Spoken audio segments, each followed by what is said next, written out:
Well students, अभी हम लेने जा रहे हैं बोहर्स मॉडल ऑफ एटम। तो बच्चे, नील बोहर ने 1913 के around was the first to explain the general features of hydrogen atom and the main postulates of this model are. ये जो मॉडल है, जैसे हमने पहले पढ़ा था Thomson model, Rutherford's model of atom, जिसमें न्यूक्लियस था, एक्स्ट्रा न्यूक्लियर पार्ट था, उसी को आगे बढ़ाते हुए बोर ने उसको और मॉडिफाई किया रदरफोर्ड के ड्रॉबैक निकालने के लिए। The first postulate is the electrons revolve around the nucleus in circular paths of fixed radii and energy. जो इलेक्ट्रॉन हैं वो न्यूक्लियस के इर्द गिर्द फिक्स्ड ऑर्बिट में रिवॉल्व करते हैं, जिनका एनर्जी भी फिक्स होता है, रेडियाई भी फिक्स होता है। जैसे सन के अराउंड प्लैनेट्स रिवॉल्व करते हैं, ऐसे ही न्यूक्लियस के अराउंड इलेक्ट्रॉन रिवॉल्व करते हैं। ये बोहर के पास्टुलेट में बोहर ने बताया। These paths are called stationary energy states, levels भी कह सकते हैं, जिनको बच्चे ऑर्बिट्स भी कह सकती हैं। तो न्यूक्लियस के अराउंड ऑर्बिट्स होती हैं जो फिक्स्ड होती हैं और उनका रेडियस फिक्स होता है और उनमें इलेक्ट्रॉन रिवॉल्व कर रहे हैं। Second postulate is the angular momentum of an electron, क्योंकि वो रिवॉल्व कर रहा है, उसका एंगुलर मोमेंटम होगा in a given stationary level is integral multiple of H upon 2 pi, where H क्या है, प्लैंक्स कांस्टेंट। तो हम कह सकते हैं angular momentum M V R is given by N, जो कि इंटीजर है, इंटू एच upon 2 पाई। तो n is 1 for first orbit, 2 for second orbit, 3 for third orbit and so on. H is Planck's constant. Under ordinary conditions, electrons continuously revolve in its own orbit.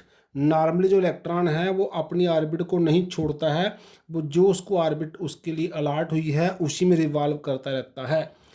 An electron can jump from lower energy level means lower orbit to higher energy level means higher orbit by absorbing a quantum of energy। एक electron जो है वो lower orbit में से higher में जा सकता है, पर उसके लिए उसको एनर्जी जो है वो उसने ऑब्जॉर्व करनी है, जहाँ उसको एनर्जी, हमें उसको एनर्जी सप्लाई करनी है। But energy less than A quantum can not be absorbed. Energy का वैल्यू फिक्स है जो एक क्वांटम के बराबर है। क्वांटम से कम एनर्जी होगा तो इलेक्ट्रॉन अपनी ऑर्बिट में ही रह जाएगा। अगर क्वांटम एनर्जी ऑब्जॉर्व करेगा तभी वो लोअर ऑर्बिट से हायर में जा सकता है। In the same manner an electron can fall from a higher orbit to lower orbit, वो हायर में से लोअर में भी आ सकता है by emitting a quantum of energy. अगर लोअर से हायर में जाने के लिए एनर्जी रिजर्व करेगा तो हायर से लोअर में आने के लिए एनर्जी एमिट करेगा, और जैसे वहाँ पर था वैसे जहाँ पर है। But energy less than A quantum can not be lost. Gain करने के लिए भी क्वांटम लोअर से हायर में जाने के लिए और हायर से लोअर में आने के लिए लॉस करने के लिए भी क्वांटम ऑफ एनर्जी ही होनी चाहिए। The frequency of radiations absorb हो या एमिटेड हो when transition occurs between two stationary states. Transition का मतलब है चेंज, जहाँ लोअर में हायर में जाएगा तो ऑब्जॉर्ब होगा, हायर में लोअर में आएगा तो एमिट होगा। दोनों केस में जो उसकी फ्रिक्वेंसी है with energy difference delta E is given as nu, जो फ्रिक्वेंसी का सिंबल है equal to delta E change in energy upon Planck's constant.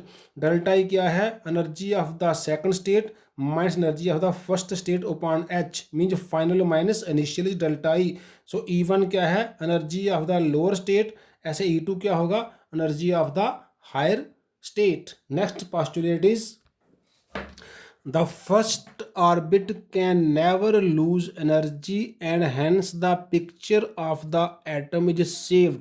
बच्चे, अगर फर्स्ट ऑर्बिट जो है उसका इलेक्ट्रॉन एनर्जी लूज करेगा तो इलेक्ट्रॉन को न्यूक्लियस में जाना चाह पड़ेगा, क्योंकि फर्स्ट ऑर्बिट के अंदर न्यूक्लियस होता है, तो न्यूक्लियस में इलेक्ट्रॉन होते नहीं है। इसलिए फर्स्ट जो ऑर्बिट है उसका इलेक्ट्रॉन एनर्जी गेन तो कर सकता है, गेन करके वो लोअर से हायर ऑर्बिट में चला जाएगा, लेकिन लूज नहीं करेगा। सेकंड वाला लूज करेगा तो फर्स्ट में आएगा, थर्ड वाला लूज करेगा तो सेकंड में आएगा, लेकिन फर्स्ट वाला लूज करेगा तो वो उसके लिए जगह नहीं है, क्योंकि उसके अंदर न्यूक्लियस है। देयरफॉर फर्स्ट जो ऑर्बिट का इलेक्ट्रॉन है वो एनर्जी लूज नहीं करता है और एटम का जो पिक्चर है वो सेव रह जाता है।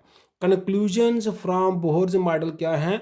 The stationary states for electrons are numbered n equal to 1 2 3, जिसको हम KLMN भी कहते हैं। The radii of stationary states are n equal to n square into a naught, where a naught क्या है? इसका वैल्यू है 52.9 पिकोमीटर, और इसको बोलते हैं this is the radius of the first orbit called Bohr orbit. n equal to 1 जो कि हाइड्रोजन के लिए है, उसका जो रेडियस है वो 52.9 पिकोमीटर है। तो a nought is the radius of the first orbit, और बाकी ऑर्बिट के लिए सेकंड थर्ड फोर्थ के लिए Rn equal to n square into a naught. Then energy of the stationary states is given by the relation En equal to minus RH into 1 upon n square, where n हम जानते हैं 1 2 3 etc. RH is रेडबर्ग्स constant, इसका value है 2.18 10 की power minus 18 joule. तो अगर हम इस रिलेशन में E1 निकालें, E1 means energy of the first Bohr orbit, तो वो क्या होगा? आर एच का वैल्यू माइनस जहाँ से आ गया, आर एच का वैल्यू 2.18 10 की power minus 18 into 1 upon n square means 1 upon 1 square, तो वो वही रहेगा। देयरफॉर जो आर एच का वैल्यू है वही E1 का वैल्यू हो जाएगा। लेकिन E2 क्या होगा? 2.18 इंटू 10 की power minus 8 into 1 upon n square means 1 upon 2 का स्केयर, जो कि 4 बनेगा। जब हम 2.18 को 4 से डिवाइड करेंगे वी आर लेफ्ट विद, जहाँ पर बचे माइनस साइन भी है साथ में, माइनस 0.545 इंटू 10 की पावर माइनस 18 जूल। इस तरह से हम किसी भी एनर्जी लेवल का एनर्जी जो है वो निकाल सकते हैं by putting the value of n। Next is Bohr's model is also applicable to other one electron systems. जैसे हाइड्रोजन के लिए जो एप्लीकेबल है जिसमें एक इलेक्ट्रॉन है, ऐसे किसी और में अगर एक इलेक्ट्रॉन है जो उनके लिए भी एप्लीकेबल है। जैसे हीलियम में 2 इलेक्ट्रॉन है, हीलियम प्लस में 1 इलेक्ट्रॉन चला जाएगा, 1 रह जाएगा। लिथियम में 3 इलेक्ट्रॉन है, 2 + 2 चले गए, 1 इलेक्ट्रॉन रह गया। बेरिलियम में 4 इलेक्ट्रॉन होते हैं, 3 प्लस से 3 चले गए, 1 रह गया। तो हीलियम प्लस को, लिथियम 2+ को, बेरिलियम 3+ को भी बोर्स मॉडल एप्लीकेबल है। लेकिन इनके लिए जो En का वैल्यू है वो क्या होता है? माइनस RH उपान, वहाँ था 1 upon n स्क्वेयर हाइड्रोजन के लिए, जहाँ है Z square upon n square, where Z square, Z क्या है? Atomic number. जैसे हीलियम के लिए 2 है, लिथियम के लिए 3 है, बेरिलियम के लिए 4 है। ऐसे वहाँ पर Rn जो था जहाँ चेंज हो जाएगा 52.9 upon Z से उसको डिवाइड करना है इंटू n स्क्वेयर। 52.9 क्या था? ये बोर का रेडियस था, जो कि फर्स्ट ऑर्बिट का रेडियस था for hydrogen atom.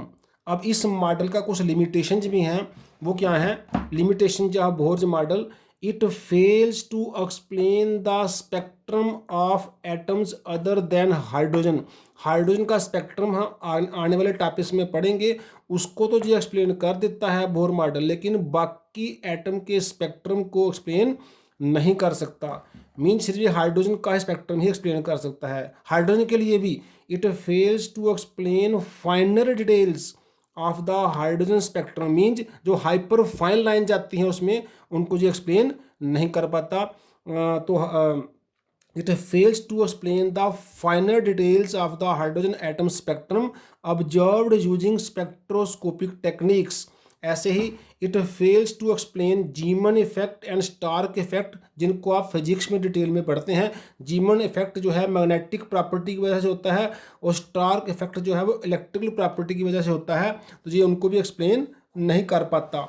It fails to explain the ability of atoms to form, molecule कैसे बनते हैं, कंपाउंड कैसे बनते हैं, केमिकल बॉन्ड्स कैसे बनते हैं, ये बोर मॉडल उनको भी एक्सप्लेन नहीं कर पाता है। तो आज के लिए हम इतना ही रखते हैं। थैंक्स।